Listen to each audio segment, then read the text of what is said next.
Voter list revision को लेकर जबरदस्त सियासी बवाल मचा हुआ है। विपक्ष इसे वोटर्स को लिस्ट से बाहर करने की साजिश बता रहा है तो चुनाव आयोग सफाई दे रहा है। तस्वीर कुछ ऐसी है कि सुप्रीम कोर्ट से लेकर सड़क तक घमासान छिड़ गया है।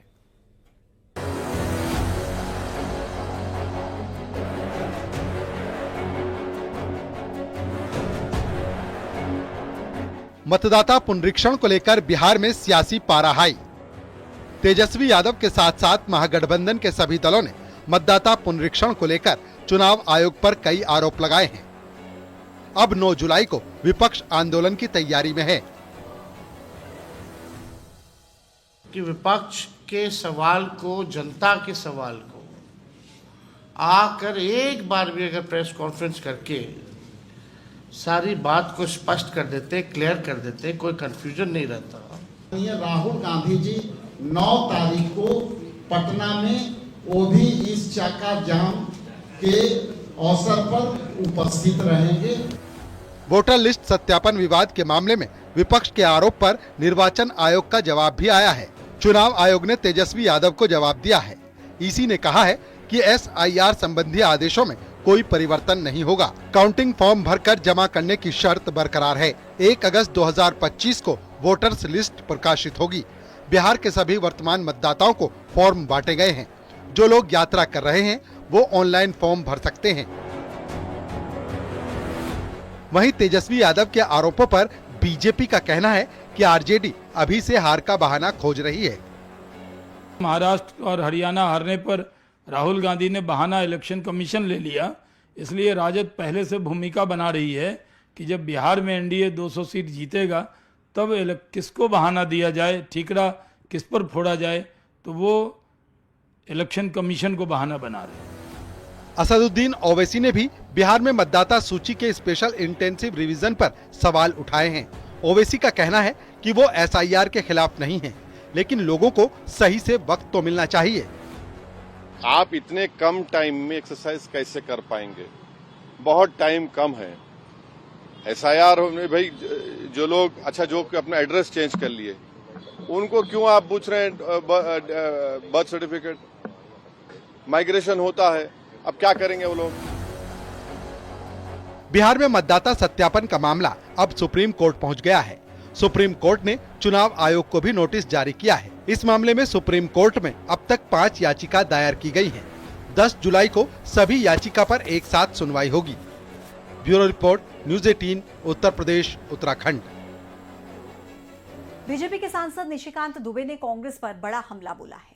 निशिकांत दुबे ने आरोप लगाया है कि इंदिरा गांधी ने ब्रिटेन के साथ मिलकर स्वर्ण मंदिर पर हमला किया। इस दौरान अमृतसर में ब्रिटिश सेना के अधिकारी भी मौजूद थे और इस पर अब कांग्रेस आग बबूला हो गई है। ऑपरेशन ब्लू स्टार पर सियासी तकरार। आज जो पत्र मैंने रिलीज किया वो फरवरी 1984 का है और वो सबसे अलार्मिंग है कि हमने ब्रिटेन का सहारा।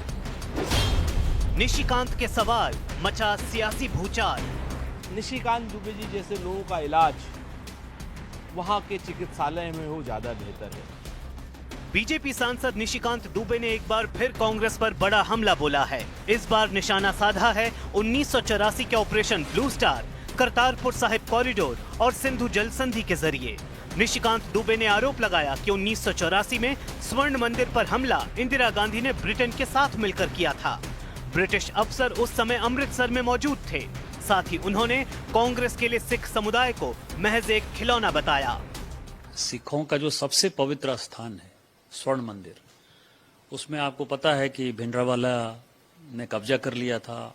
भिंडरावाला को कांग्रेस ने पैदा किया, ये पूरी दुनिया जानती है। लेकिन उस स्वर्ण मंदिर को तहस नहस करने में आर्मी का सहारा लिया और उस आर्मी में यदि भारतीय आर्मी भी रहती तो भी बात समझ में आती है। आज जो पत्र मैंने रिलीज किया वो फरवरी 1984 का है और वो सबसे अलार्मिंग है कि हमने ब्रिटेन का सहारा लिया। सिखों के प्रति कांग्रेस की जो मंशा है वो बहुत ही खराब है। उन्होंने 1960 के करतारपुर समझौते को लेकर भी बड़ा दावा किया। उन्होंने कहा कि सरदार स्वर्ण सिंह ने उस समय पाकिस्तान के साथ मिलकर करतारपुर सौंपा। उन्होंने ये भी आरोप लगाया कि कांग्रेस सरकार ने 1960 में सिंधु जल संधि के जरिए भारत का 80% पानी पाकिस्तान को दे दिया। यानी निशिकांत दुबे ने एक तीर से 3-3 निशाने साध दिए। 84 में आपने ब्रिटेन का सहारा लिया और उस वक्त आपने क्या किया? ज्ञानी जैल सिंह जी को भारत का राष्ट्रपति बना दिया, सिखों को लॉलीपॉप दिखा दिया, कठपुतली दे दिया। और जब सिख दंगे की बात आगे बढ़ी और आपको लगा कि कांग्रेस के बड़े बड़े नेता इसमें फंसे हुए हैं, एच.के. भगत जी फंसे हुए हैं, जगदीश टाइटलर फंसे हुए हैं, सज्जन कुमार जी फंसे हुए हैं, जिनको सबों को सजा हुई है, इसलिए मैं ये बातें कह रहा हूं, तो आपने 2004 में सिखों को फिर से एक कठपुतली जो है माननीय प्रधानमंत्री मनमोहन सिंह जी दे दिया। तो सिखों के साथ आप अन्याय कर रहे हैं। कांग्रेस ने निशिकांत दुबे के सवाल पर पलटवार किया है। कांग्रेस नेता सुरेंद्र राजपूत ने कहा कि निशिकांत दुबे का दिमागी संतुलन बिगड़ गया है। उत्तर प्रदेश में भारतीय जनता पार्टी की सरकार है और उत्तर प्रदेश में ही आगरा शहर है जहां पे एक बढ़िया मानसिक चिकित्सालय है और वहां पर मानसिक रूप से असंतुलित लोगों का अच्छा इलाज कराया जाता है। चिकित्सालय तो हम लोगों ने खैर बढ़ाया था, बनाया था, लेकिन आज की डेट में योगी आदित्यनाथ जी की सरकार उसको चला रही है। तो निशिकांत दुबे जी जैसे लोगों का इलाज वहां के चिकित्सालय में हो ज्यादा बेहतर है।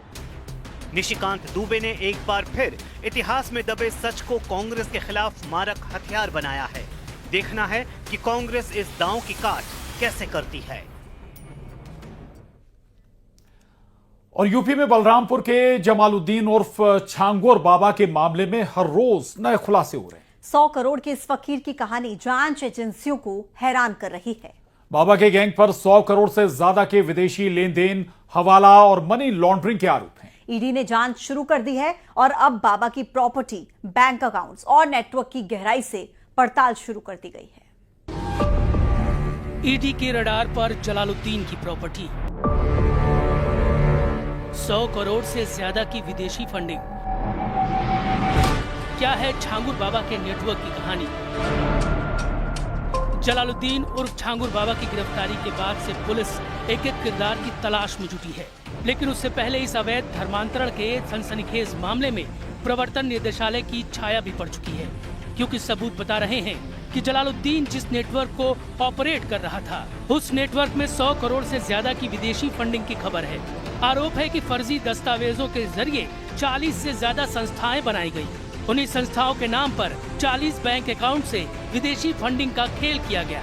जलालुद्दीन उर्फ छंगूर बाबा के अवैध धर्मांतरण के मामले में ईडी की तो एंट्री हो सकती है और इस पूरे मामले में एनआईए की भी एंट्री हो सकती है, क्योंकि ये पूरा मामला विदेशी फंडिंग, टेरर फंडिंग से जुड़ा हुआ है। इसीलिए ईडी के बाद एनआईए की भी एंट्री हो सकती है। मेरे पास इस वक्त वो तमाम डॉक्यूमेंट्स हैं, वो डॉक्यूमेंट्स जहां से फाइनेंशियल ट्रांजैक्शंस हुए हैं, यानी विदेशों से जो पैसे आए हैं, वो तमाम डॉक्यूमेंट्स हैं। यहाँ पर आप देख पा रहे हैं और डॉक्यूमेंट्स में सबसे ऊपर आप देखिए 16 करोड़ का जिक्र है। ये 16 करोड़ जो है पुणे में जो है, यहाँ पर देखिए ग्राम पंचायत लोनावला, तहसील मावल, जिला पुणे में ये प्रॉपर्टी खरीदी गई है। यानी ये जो विदेशों से फंडिंग आता था, उस फंडिंग से जो है ये लगातार प्रॉपर्टीज वगैरह भी ये गैंग खरीदता था। यही वजह है कि प्रवर्तन निदेशालय छांगुर बाबा की संपत्तियों की जांच के लिए अब सारा ब्यौरा एटीएस से ले रहा है, ताकि ये पता लगाया जा सके कि जलालुद्दीन उर्फ छांगुर बाबा की आलीशान कोठियों और लग्जरी गाड़ियों का हिसाब किताब क्या है। यूपी में अवैध धर्म परिवर्तन के इस बड़े रैकेट की शुरुआत तब उजागर हुई जब विश्व हिंदू रक्षा परिषद के राष्ट्रीय अध्यक्ष गोपाल राय ने इसका भंडाफोड़ किया। गोपाल राय खुद जलालुद्दीन उर्फ छांगुर बाबा के गोंडा स्थित घर पहुंचे और वहां से मिले फर्जी दस्तावेजों और धर्मांतरण से जुड़े कागजात प्रशासन के सामने रखे। शुरुआती जांच में पता चला कि छांगुर बाबा और उसके गैंग ने फर्जी संस्थाएं बनाई और इनके जरिए अवैध फंडिंग और धर्मांतरण का जाल बिछाया। अकाउंट नंबर और कई प्रदेशों में इसके खिलाफ मुकदमे दर्ज हैं और 500 से कम इसके सदस्य नहीं हैं। और ये कमलेश तिवारी हत्याकांड जब हुआ था तो अभियुक्तों को छुड़ाने में भी इसकी बड़ी प्रमुख भूमिका रही। इसी में चंदन गुप्ता की भी बात थी। अब ये जो इस्लाम राष्ट्र बनाने की बात कर रहा था, तो जिसकी सोच और 40 देशों से इसको फंडिंग जो हो रही थी, तो ये बहुत महत्वपूर्ण मुद्दा है। रेट कार्ड जो था, किसी भी तरह से हिंदू धर्म परिवर्तन कर ले, मुस्लिम समाज में आ जाए और इस्लाम राष्ट्र बनाने में योगदान हो जाए, वो कितने में सेट हो जाता था। लेकिन सबसे पहले 1-2 लाख रुपए तो ऐसे ही फेंक देता था अगला, बाद में फिर जरूरत कहता था जरूरत पड़े तो आ जाना। तो और लोग जाते थे कि भाई कुछ हमको बाबा देगा, तो लोगों को पैसा देते देते जब धर्म परिवर्तन की बात आती थी तो वो अपना शुरू हो जाता। ईडी को शक है कि विदेशी फंडिंग और हवाला के जरिए धर्मांतरण का ये खेल चलाया जा रहा था। यही नहीं, दावा तो ये भी किया जा रहा है कि इन पैसों का इस्तेमाल देश विरोधी गतिविधियों को अंजाम देने के लिए किया जा रहा था। जांच हो रही है और सबसे बड़ी चीज ये है कि गहन जांच होगी। तो जैसे महाराष्ट्र है, अब यूपी पुलिस अगर महाराष्ट्र जाए या वहां की पुलिस देखे, और कई प्रदेशों में ये बहुत बड़ा आतंकी फंड भी सब इकट्ठा कर रहे हैं। ये देखने में सीधे साधे सब लोग थे और ये एक फकीर के पास जो है 500 करोड़ की हैसियत कहां से आ जाएगी, ये बहुत बड़ा नेटवर्क है। ये खुलासा का विषय है। इसके अलावा उत्तर प्रदेश और दूसरे राज्यों में भी उसके नाम या संस्थाओं के नाम पर करोड़ों की संपत्तियां हैं। जाहिर है ये एक बड़ी साजिश है जिसकी एक एक कड़ी तक पहुंचने की कोशिश की जा रही है।